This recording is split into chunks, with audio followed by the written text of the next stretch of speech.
सद्गुरु श्री ब्रह्म चैतन्य महाराज गोंदवलेकर, इनका प्रवचन 1 जून। अपने कर्ता होने के भाव का त्याग ही परमार्थ है। रस्सी को सांप समझता है वो बद्ध है, किंतु जो रस्सी को रस्सी ही समझेगा वो मुक्त समझा जाएगा। मैं देह नहीं हूं, ये जो समझ पाया वो मुक्त है।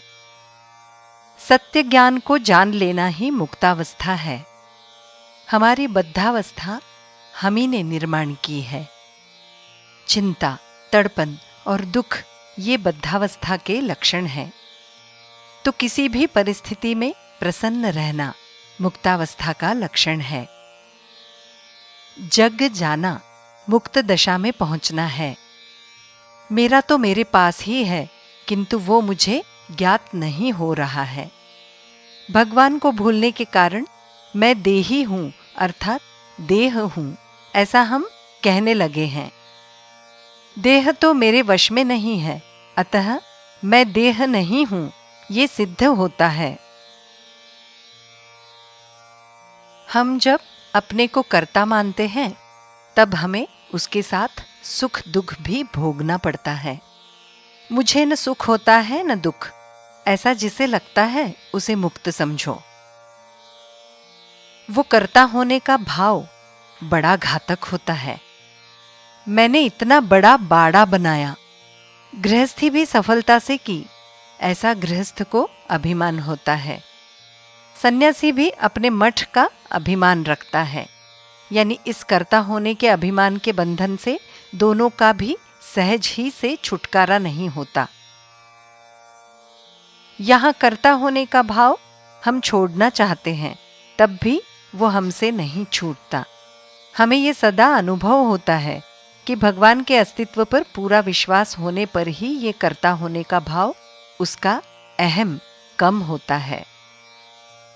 इसलिए नाम स्मरण हमेशा अखंडता से करते रहना चाहिए और भगवान जिस परिस्थिति में रखेगा उसमें संतोष मानना चाहिए। भगवान के स्मरण के बिना जहां सुख होता है उसे हम विषय माने। विषय के संगम में परमात्मा से अलग होना गृहस्थी है और परमात्मा की संगति में विषय में रहना परमार्थ है। फल की अपेक्षा रखकर जो कृत्य किया जाता है वो कर्म होता है, किंतु फल की कोई आशा न रखकर जो कर्म किया जाता है वो कर्तव्य होता है। और ऐसा कर्तव्य भगवान का स्मरण करते हुए करना परमार्थ होता है। और ये करते हुए भगवान को दृष्टि से ओझल न होने देना अनुसंधान है। मान लो हम कोई अच्छी पुस्तक पढ़ रहे हों और ऐसी स्थिति में पाँव में कोई चींटी काट ले तो हमें उसका भान फौरन हो जाता है। यही भान पूरे शरीर को व्याप्त करता है। उसी प्रकार भगवान का अनुसंधान गृहस्थी में व्याप्त होकर रहे। गृहस्थी का कोई भी काम करते समय अनुसंधान बनाए रखना चाहिए। अनुसंधान का अभ्यास करें। भगवान का अनुसंधान हमें भगवान की ओर ले जाता है। ऐसा निश्चय करें कि मैं अनुसंधान दृढ़ रखूंगा। अपना कर्तव्य न भूलें, भगवान का अनुसंधान रखें। जानकी जीवन स्मरण जय जय राम।